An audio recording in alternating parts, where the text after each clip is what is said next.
Nous sommes en 2025, et en 2025, vous n'avez plus d'excuses pour ne pas partir voyager à moto. Laissez-moi vous expliquer pourquoi. En 2025, tout le monde a un ordinateur dans sa poche. Tout le monde est capable de voir le monde, proche ou lointain, de rêver et de s'imaginer une aventure seul ou à plusieurs. Mais on peut faire mieux. En 2025, vous pouvez continuer à scroller indéfiniment sans réel but pour meubler la routine quotidienne, ou bien vous pouvez aussi, sans être un expert, organiser votre voyage. Pourquoi maintenant et pas avant ? Qu'avez-vous appris par rapport à votre vous du passé ? Rien. Un jour, j'ai vu une conférence de Google, où l'on présentait des voitures qui sont capables de freiner toutes seules, dans le cas où elles penseraient qu'un autre conducteur allait griller un feu rouge et créer un accident. Le scepticisme de l'audience a mené à une question légitime. Pourquoi ?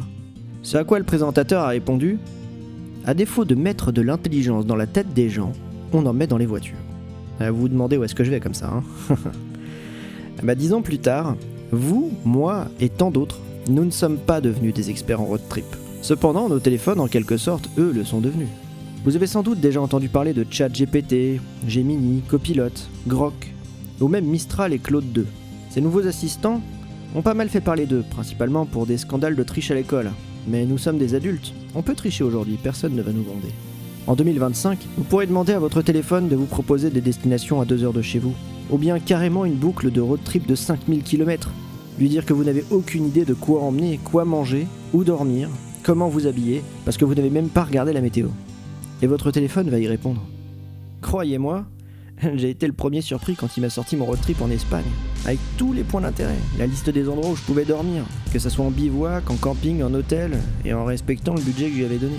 Quand il m'a dit aussi quoi emporter, qui m'a aidé à remplir mes valises, quand il me manquait quelque chose, il m'a même trouvé où l'acheter rapidement. C'était un peu comme avoir un ami expert qui avait déjà fait ça et qui m'accompagnait dans la préparation. Mais pas que. Parce qu'une fois en route, j'ai pu revoir mon parcours quand la météo s'annonçait mauvaise ou tout simplement quand on me parlait d'une route vachement sympa qui était pas sur mon tracé. Il m'a traduit les menus des restaurants et aidé à choisir les bons plats. Il m'a servi de guide touristique dans le parc Güell en mode audio guide, en donnant énormément d'informations à la volée, simplement en discutant avec lui. Il m'a même aidé à diagnostiquer la panne d'un pauvre camping-cariste coincé sur le bord de la route. Alors oui, j'ai eu des petites galères, parce qu'il faut pas se mentir. À un moment donné, quand il pleut sur toute l'Espagne et que vous lui dites « sors-moi le chemin le plus court », il vous fera passer par 1400 mètres d'altitude dans les montagnes enneigées au nord de Madrid. Et vous serrerez les fesses et vous bénirez les déneigeuses espagnoles. Mais en dehors de ça, j'ai pu voir des routes magnifiques, des villes magnifiques, des paysages que je n'imaginais même pas. J'ai pu voir la mer, la vraie, et aussi celle de plastique à Almeria, le rocher de Gibraltar, les vignobles français, apprendre quelques rudiments d'espagnol, parce que oui, il m'a aussi servi de professeur pour apprendre à payer l'essence ou choisir au restaurant. C'était mon premier gros road trip. Il n'était pas parfait.